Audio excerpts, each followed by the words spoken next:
Simeão. Para ele, Jesus foi a resposta da sua oração.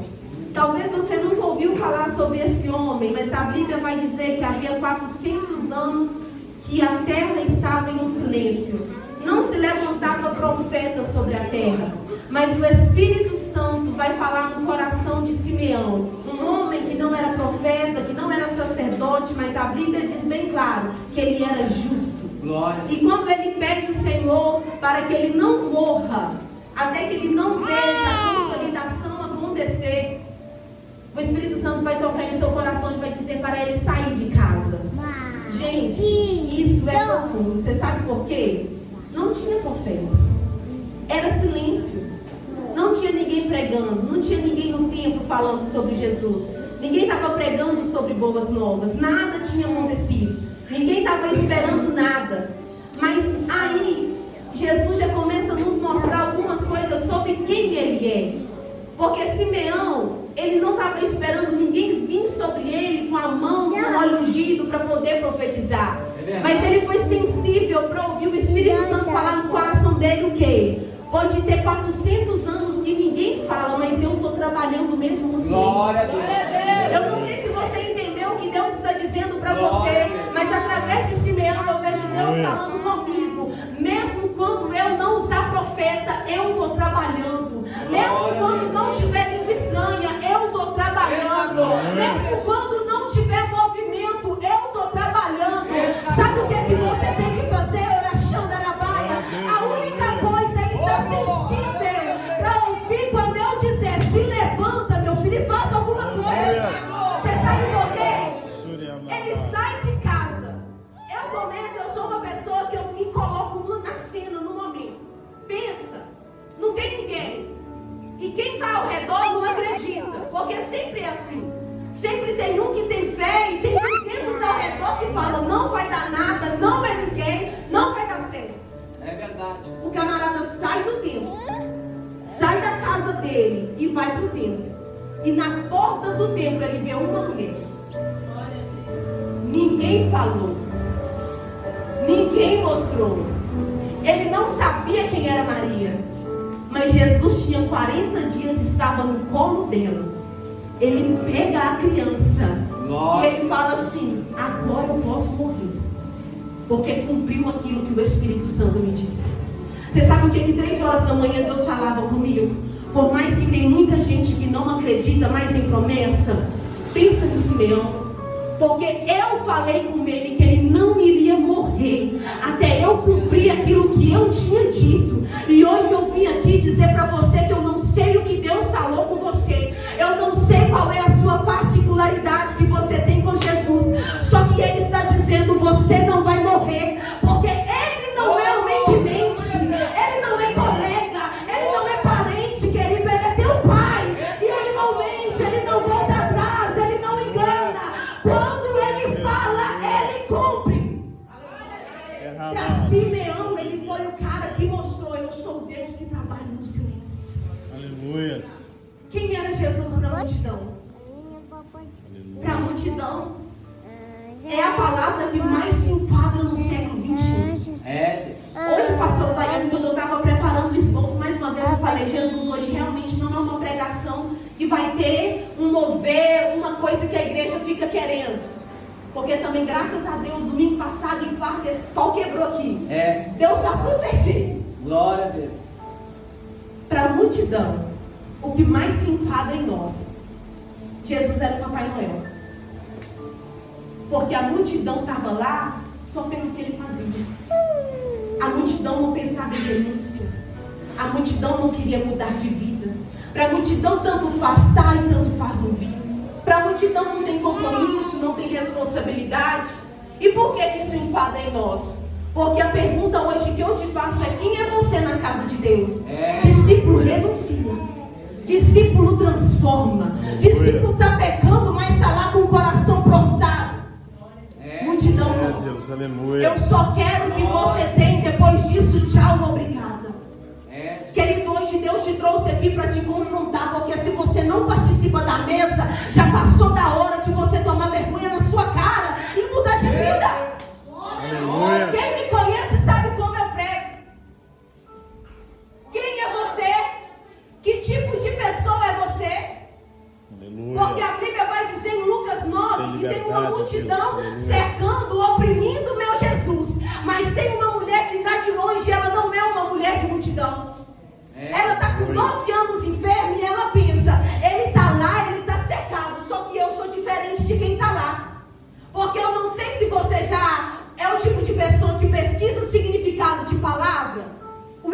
esbarrar, que é o que estava acontecendo em Lucas 9, quando a mulher do fluxo de sangue chega até Jesus. Esbarrar significa quando você encosta em uma pessoa involuntariamente, sem objetivo, sem propósito. Quem está cercando a Jesus está lá por estar. Quem está cercando Jesus está lá para ver movimento. Quem está cercando Jesus talvez está lá como muitos são, gosta de campanha, gosta de pregador de fora, gosta do reteteiro, mas não gosta de ter responsabilidade, nem tem objetivo nenhum de vida.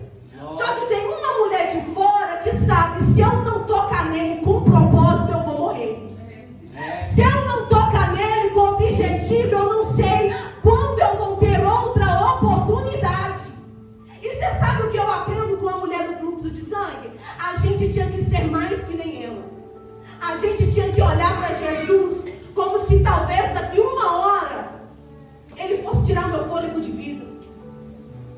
Porque a Bíblia vai dizer que ela toca. E o toque significa quando você encosta em alguém com um objetivo. Querido, Jesus está aqui. É verdade. Aleluia. Não vai só esbarrar ou você vai tocar nele. É verdade. Qual que é o objetivo que te trouxe aqui? Será que tem algum propósito as suas vidas? Será que tem algum propósito o seu 10, 30, 40 anos de crente? Ou você é só mais um que está ocupando o banco? Ou você é só mais um que quer ter título de crente? Ei! Quem é Jesus para você? Porque agora eu estou vendo Isaías dizer o seguinte: 600 anos antes de Jesus vir. Eu não sei quem é esse Messias, mas de uma coisa eu sei: que ele vai vir e ele vai ser como uma ovelha muda. Ele vai vir, você sabe o que o Messias vai me ensinar?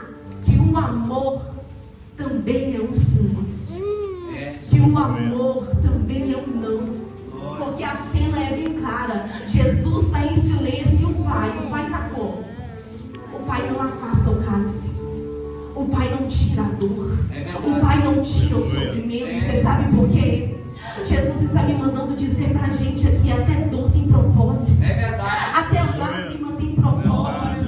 Até sofrimento tem objetivo. Talvez agora você não está entendendo nada que está acontecendo na sua vida. Só que Jesus está falando hoje no seu coração. Mesmo que talvez para você não tenha sentido. Talvez uma pessoa, quando ouvir o que você passou, não vai ser mais a mesma. Eu estava pregando semana passada no culto de jovens, onde eu contei um pequeno testemunho meu, que foi quando eu era aliciada pelo meu avô, e eu pensava em suicidar, em morrer, porque eu contava para o meu pai, eu contava para minha mãe, eles falavam que eu era louca. E depois do culto, a jovem veio até a mim, só me abraçou e disse: eu precisava de ouvir isso. Você entende que às vezes vai ter sofrimento que é apenas para uma pessoa salvar? Só que eu não vim falar sobre um sofrimento, eu vim falar sobre o sofrimento do seu pai. Porque eu quero te recordar uma coisa, querido. Prenderam o nosso Cristo. Acusaram o nosso Cristo de algo que ele não cometeu. Eu sei que pregação de cruz não é famosa, mas ela que tinha que ser o principal do evangelho todo dia. Você sabe por quê? Foram 39 chibatadas. Só que elas não eram como 39, porque a Bíblia vai dizer que o chicote que açoitara o seu pai, ele tinha uma ponta de osso nele que simbolizava cada chibatada. O resultado das 39 no corpo do nosso Jesus foi como se fosse 117 chibatadas. Você sabe por quê? Cada açoite arrancava um pedaço. Cada açoite arrancava um sangue dele. Se não bastasse isso, vestiram o nosso Jesus de rei, colocaram uma capa vermelha, prepararam uma coroa de espinho, uma coroa de espinho que o centímetro do espinho era de 6 centímetros. Se isso não te dói, querido, tem um problema com você. Se o seu coração não se comove, você precisa aceitar Jesus de novo. Aleluia. Você sabe por quê? Os soldados, quando pegaram aquela coroa, para não machucarem a mão deles, tiveram uma brilhante ideia. A gente tem que colocar, mas tem que colocar direito. Pega algo bem forte, bate na cabeça dele. Penetra essa coroa aí dentro. Eu tenho certeza que nessa hora, pra gente que fala que não gosta de vir no culto por causa de dor de cabeça, o nosso Jesus estava com a visão embaçada, o nosso Jesus estava trêmulo, o nosso Jesus estava pálido, mas ele estava calado, ele estava vivendo o propósito dele. Qual vai ser a sua desculpa no dia do juízo final? Eu não vim por causa de jogo, eu não vim por causa de outro compromisso, eu não vim por causa de festa, eu não vim porque eu estava doente, eu não quis a tua presença por causa que eu era uma pessoa muito comprometida. O caminho, querido, até o Gólgota era de 8 quilômetros. Eu não sei deduzir quilômetro, mas meu esposo disse que é como se fosse daqui até no centro de Patinga, a pé, com uma cruz que não era dele, não era pro tamanho dele, não era pro peso dele. Você sabe por quê? Você acha que a cruz era de Barrabás? Não era, era sua, era minha, era o meu peso, era o que eu tinha que carregar, era o que eu tinha que sofrer. Só que você sabe o que eu vejo aqui em Mateus 27? Que até quando ele está carregando uma cruz que não é dele, ele quer ensinar e deixar algo para nós. Porque a Bíblia vai dizer que os soldados vão olhar para Jesus e vai falar assim: esse negócio está errado. Só que eu acredito que é o próprio Espírito Santo tocando naqueles homens e falando: pega o Simão, que está no meio da multidão, para ajudar Jesus. Como eu sou muito curiosa, vamos embora. Quem que é Simão? Simão é Cirineu. Cirineu é uma pessoa de outra terra. Você sabe o que é isso? Quem Jesus curou não estava lá para ajudar. Os discípulos não estavam lá para ajudar. Os amigos não estavam. Cadê Lázaro? Cadê Marta? Cadê as ansiosas que ficou jogando na cara dele que ele não chegou na hora que ela queria? Ninguém estava lá para ajudar Jesus. Mas porque é isso que a gente passa. Porque quando o pau quebra, a sua mãe talvez não atende, o teu pai não te atende, quem você ajuda não vai olhar para você. Só que Jesus está dizendo: pode todos virar costa, eu levanto gente de outra terra, eu levanto gente que não quer saber do seu CPF, eu levanto gente que não quer saber do seu nome, eu levanto gente que não se importa com o que você tem para dar. Observa quem está do seu lado, porque quando você precisar, quem te ajudar vai ser gente que Deus colocou, não vai ser qualquer pessoa. Porque Jesus estava indo morrer e estava ensinando isso para nós. Você sabe o que mais me dói? É que além de cuspirem nele, depois eles têm uma brilhante ideia de tirar a capa. A Bíblia não fala quanto tempo que vestiram nele. Só que eu imagino, quando a gente está com um machucado e a gente tampa ele, o sangue seca, tudo seca, começa aquela capa de cicatriz e agora eles arrancam. Qual será o tamanho da dor que ele sentiu de 117 chibatadas se abrindo de novo? E ele falava o quê? O que ele falava, igreja? Ele não falava nada. Você sabe por quê? Porque ele via você. Ele via você. Ele amava você. Ele amava mesmo você com todos os seus defeitos. Ele amava mesmo com toda desculpa. Ele amava mesmo com todo o sofrimento. Ele amava. Ele amava. Isabela, qual que é o sinônimo de amor? Eu sinto muito em te dizer: o seu filho é lindo, a sua família é maravilhosa, o seu esposo é perfeito, mas é além. Amor é só o de Jesus. Amor, primazia na sua vida, querido, tem que ser Jesus, porque sem ele nada é, sem ele nada faz sentido. Chega num lugar, coloca o nosso Cristo sobre uma cruz. E por muito tempo eu achei que era sobre a mão que colocava os cravos, mas não era no pulso. Você sabe por quê? Se fosse sobre a mão, o corpo dele se rasgava antes deles colocarem a cruz em pé. O corpo não ficaria sustentado se fosse sobre a mão, tinha que ser sobre o pulso. Aleluia. Tinha que ser sobre o pulso, igreja. A morte foi lenta, a morte foi dolorosa.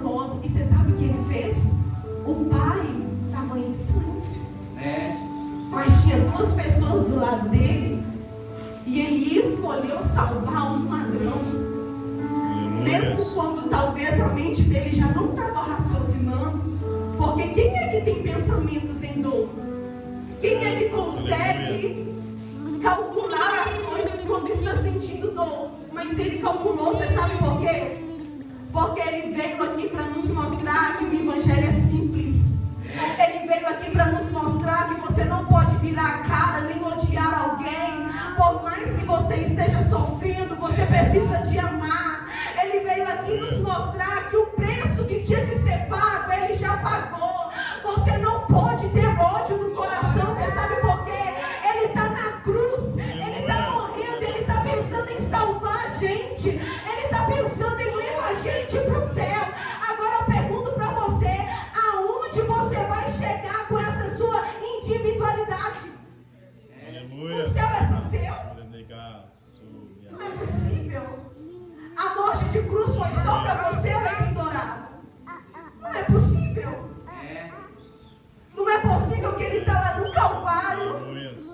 Ele está despedaçado. Ele está asfixiando. Você acha que ele ia pensar só em uma pessoa? E você sabe para que tudo isso? Você sabe para que foi a morte de cruz? Foi para te dar um lugar na mesa. Glória a Deus. Aleluia. Foi para você não ser mais servo. Foi para você não ser mais escravo. Aleluia. Foi para você não ser mais condenado. Mas você sabe qual que é o maior problema da igreja do século? É querer ser servo ao invés de filho. É querer colocar preço em tudo. Pensa se não tem uma coisa mais triste do que isso aqui ter preço, querido. É verdade. O preço, a dor, a morte, não. Eu não vou na sua igreja por menos de R$600. Eu não canto por menos de 300. Não existe isso. Não pode existir isso. Aleluia. Não existe isso de Jesus, eu só vou fazer se você fizer isso para mim. Eu só vou ser fiel se a minha casa for assim, se a minha forma de viver for... Não existe isso. Jesus, eu te amo. Ele já pagou o preço. Você é filho. Glória. Você é amado. Você é querido. Deus. Você sabe aonde que estão os discípulos nessa hora, querido? Estão tudo Meu fugindo. Deus, aleluia. Você sabe aonde que está Pedro nessa hora? Ele nem espera para ver o que vai acontecer com o corpo de Cristo. Ele decide voltar a pescar. Porque Pedro é muito parecido com nós. Se está tudo difícil na igreja, eu vou voltar para o mundo. Se está tudo difícil, pastor Felipe, agora eu vou voltar a beber, eu vou voltar a fumar, porque o mundo é legal, o mundo é melhor. Na igreja tem muita contenda, na igreja é tudo muito difícil. Você sabe como está o coração dos discípulos nessa hora? Porque se você parar para estudar, você vai entender o seguinte: para os discípulos, Jesus era apenas alguém que ia tirar o poder de Roma, mais nada.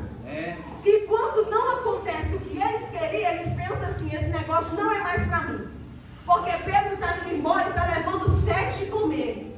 Porque agora eu percebo que sempre vai ter gente que é influenciada pela ideia dos outros. Porque sempre vai ter gente que não tem caráter, que não tem essência, que não tem identidade. Se um está indo, eu vou. Se um ficar, eu fico. Ei, seu Deus é um só. Eita glória. Ei, quem muda a sua história é um só. Mas você sabe o que é mais incrível dessa história?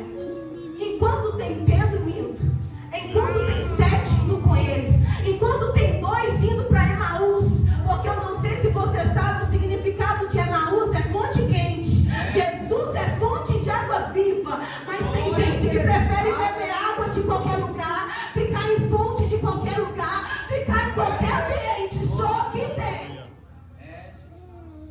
Tem algumas mulheres que olham para eles indo embora e falam: eu não vou. Aleluia. Eu não sou assim. Eu não negocio a minha essência. Eu sei quem ele era.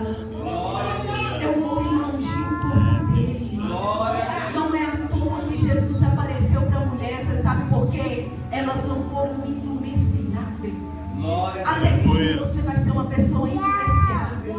Até quando você não vai dobrar o seu joelho dentro do seu quarto para descobrir qual que é a sua identidade? Para descobrir é que Jesus te chamou para ser. Ei, não importa se a sua família morre de câncer, você não vai morrer. Não importa se está todo mundo tomando remédio controlado, você não vai tomar. Chega de ser influenciado. Glória a Deus. Chega